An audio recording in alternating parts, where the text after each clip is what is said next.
प्यार का गुलाल, रंगों में छुपी मोहब्बत की कहानी। ये वीडियो सच्ची घटनाओं से प्रेरित है।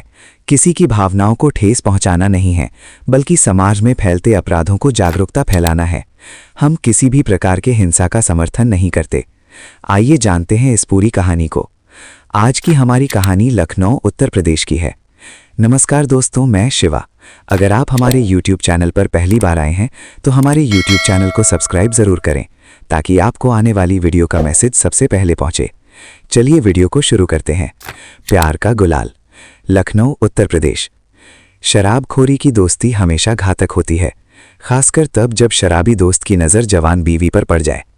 संतोष ने सबसे बड़ी गलती यही की कि वो अपने दोस्त लक्ष्मण को घर में बुलाकर शराब पिलाने लगा। जब लक्ष्मण और संतोष की पत्नी सत्यरूपा के बीच अवैध संबंध बन गए तो संतोष की शामत आनी ही थी। 4 अक्टूबर की सुबह की बात है। लोग बाग रोजाना की तरह उठकर अपने दैनिक कार्यों में लग गए थे। तभी खेतों की ओर गए किसी व्यक्ति ने तालाब के किनारे खून से लथपथ पड़ी लाश देखी। इसके बाद जल्दी ही ये बात आग की तरह पूरे इलाके में फैल गई। जहां लाश पड़ी थी वो क्षेत्र लखनऊ के थाना विभूति खंड में आता था। तालाब किनारे लाश पड़ी होने की खबर सुनकर विभूति खंड के ही मोहल्ला बड़ा भरवारा में रहने वाली सत्यरूपा भी वहां पहुंच गई। उसका पति संतोष रात से गायब था। लाश देखकर वो दहाड़ मार मार कर रोने लगी। लाश उसके पति संतोष साहू की थी। इसी बीच किसी ने इस मामले की सूचना थाना विभूति खंड को दे दी। सूचना पाकर थाना प्रभारी देवेंद्र दुबे पुलिस टीम के साथ घटनास्थल पर पहुंच गए। उन्होंने लाश का निरीक्षण किया। मृतक संतोष की उम्र करीब 45 साल थी। उसके पेट पर किसी तेज धारदार हथियार से कई वार किए गए थे, जिससे पेट में गहरे घाव लगे थे। लाश के पास ही उसकी साइकिल पड़ी थी। मृतक की पत्नी के अनुसार उसके पास मोबाइल भी था, लेकिन कपड़ों की तलाशी में उसका मोबाइल नहीं मिला था। थाना प्रभारी देवेंद्र दुबे ने सत्यरूपा से पूछताछ की तो उसने बताया कि बीती रात संतोष अपने बेटे राकेश के साथ मछली खरीदने निकला था। मछली खरीदकर संतोष ने राकेश को घर भेज दिया था और खुद कुछ देर में आने की बात कहकर कहीं चला गया था। जब वो काफ़ी देर तक नहीं लौटा तो उसने फ़ोन किया, लेकिन उसका मोबाइल बंद मिला। वो पूरी रात उसका नंबर मिलाती रही, लेकिन मोबाइल बराबर बंद ही मिला। सवेरा होते ही उसने पति की तलाश शुरू की। पड़ोस में ही टिम्बर का काम करने वाले सोनू को साथ लेकर जब वो पति को तलाश रही थी, तभी उसे तालाब किनारे एक लाश पड़ी होने की खबर मिली। इसके बाद वो तुरंत तालाब किनारे पहुंच गई। सत्यरूपा ने बताया था कि संतोष राजगीर था और इन दिनों वो एक डॉक्टर के घर पर काम कर रहा था। गत दिवस उसे पैसे मिले थे, जिनमें से थोड़े उसने घर में दे दिए, बाकी अपने पास रख लिए थे। सत्यरूपा ने आशंका भी जताई थी कि कहीं लूट का विरोध करने पर उसके पति का कत्ल न कर दिया गया हो। प्राथमिक पूछताछ और कार्रवाई के बाद थाना प्रभारी दुबे ने संतोष की लाश को पोस्टमार्टम के लिए मेडिकल कॉलेज भेज दिया। थाने लौटकर उन्होंने सत्यरूपा की तहरीर के आधार पर अज्ञात हत्यारों के खिलाफ भांदवी की धारा 302 के तहत मुकदमा दर्ज करा दिया। थाना प्रभारी देवेंद्र दुबे ने सबसे पहले संतोष के फोन नंबर की कॉल डिटेल्स निकलवाईं। सीडीआर के मुताबिक संतोष के नंबर पर 3 अक्टूबर यानी घटना वाली रात आखिरी कॉल लखनऊ के थाना गुड़म्बा के आदिल नगर निवासी लक्ष्मण साहू ने की थी। पुलिस ने जब लक्ष्मण साहू के बारे में जानकारी जुटाई तो पता चला कि पेशे से लक्ष्मण भी राजगीर था और संतोष का करीबी दोस्त था। संतोष के घर उसका काफ़ी आना जाना था, यहाँ तक कि वो संतोष की गैर मौजूदगी में भी उसके घर आता जाता था और काफ़ी देर तक रुकता था। इससे अनुमान लगाया गया कि ये मामला अवैध संबंधों का हो सकता है। संभव है संतोष के विरोध करने पर उसकी हत्या की गई हो। संदेह हुआ तो थाना प्रभारी देवेंद्र दुबे ने 7 अक्टूबर को लक्ष्मण और सत्यरूपा को हिरासत में लेकर उनसे कड़ाई से पूछताछ की। थोड़ी सी सख्ती करने पर उन दोनों ने संतोष की हत्या का जुर्म कबूल लिया। इतना ही नहीं, लक्ष्मण ने अपने सहयोगियों के नाम भी बता दिए। पूछताछ के बाद पुलिस ने निखिल उर्फ पिंकू निवासी विकासनगर लखनऊ और अजय चौहान उर्फ मुक्कू निवासी लखनऊ विश्वविद्यालय आवासीय परिसर को भी गिरफ्तार कर लिया। दरअसल छत्तीसगढ़ के बिलासपुर जिले का मूल निवासी संतोष साहू अपने परिवार के साथ लखनऊ के विभूति खंड में बड़ा भरवारा में रहता था। वो राजगीरी का काम करता था। संतोष का काम ठीक चल रहा था, जिसकी वजह से परिवार का भरण पोषण करने में उसे कोई दिक्कत नहीं होती थी। काम के दौरान ही एक दिन संतोष की मुलाकात लखनऊ के थाना गुड़म्बा के आदिल नगर मोहल्ले में रह रहे लक्ष्मण साहू से हुई। लक्ष्मण भी छत्तीसगढ़ के कमरधा जनपद के गांव पिपरिया थारा का रहने वाला था। वो लखनऊ में आदिल नगर में किराए पर रहकर राजगिरी का काम करता था। वो था तो शादीशुदा, लेकिन अकेला रहता था। उसके बीवी बच्चे कमरधा में ही रह रहे थे। पहली मुलाकात में ही संतोष और लक्ष्मण कुछ इस तरह घुल मिल गए मानो पुराने दोस्त हों। पीने पिलाने वालों के बीच अक्सर ऐसा ही होता है। एक ही राज्य से होने और खाने पीने के शौकीन होने की वजह से दोनों में अच्छी पटने लगी। लक्ष्मण ने संतोष को कई अच्छे काम दिलाए। इसी वजह से संतोष उसकी दोस्ती पर पूरी तरह कुर्बान था।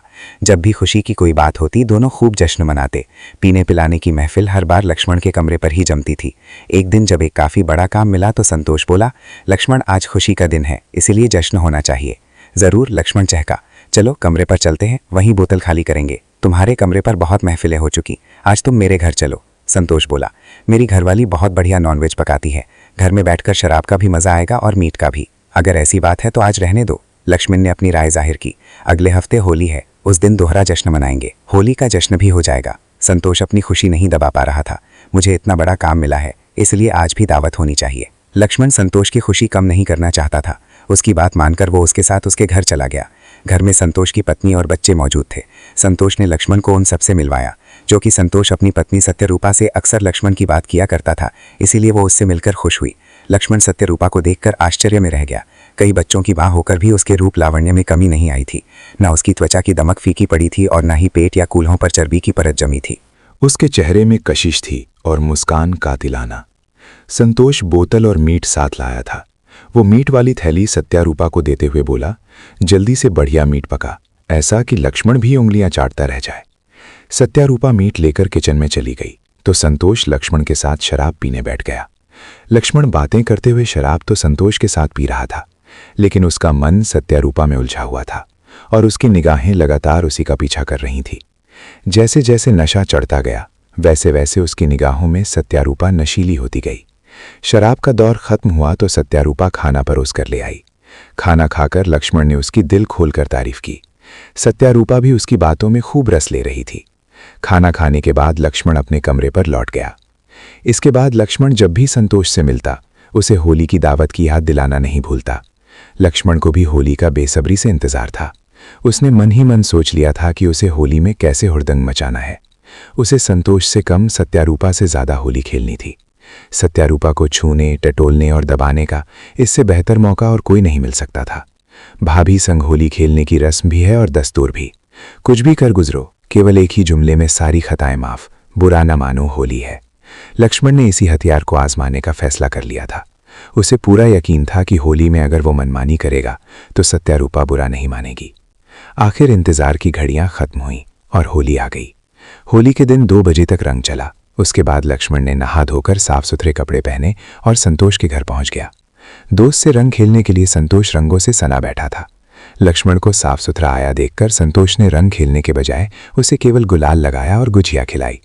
फिर उसे बैठाते हुए बोला, मैं जरा नहा लूं, उसके बाद दोनों आराम से बैठकर पिएंगे। संतोष कपड़े लेकर बाथरूम में जा घुसा।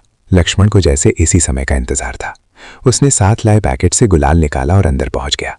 सत्यारूपा उसे आंगन में मिल गई। वो उसे देखते ही चहका, भाभी होली मुबारक हो। उसने सत्यारूपा के गाल पर अंगुली से थोड़ा गुलाल लगा दिया। सत्यारूपा भी उसे होली की बधाई देते हुए बोली, भाभी से होली खेलने आए हो तो ढंग से खेलो, ये क्या कि अंगुली से थोड़ा गुलाल लगा दिया। लक्ष्मण ने सत्यारूपा की बात का गलत मतलब निकाला। फलस्वरूप उसकी हसरतें जोश में आ गईं। उसकी मुट्ठी में गुलाल था ही। अच्छा मौका देख उसने गुलाल वाला हाथ सत्यारूपा के वर्जित क्षेत्रों तक पहुंचा दिया और उन्हें रंगने लगा।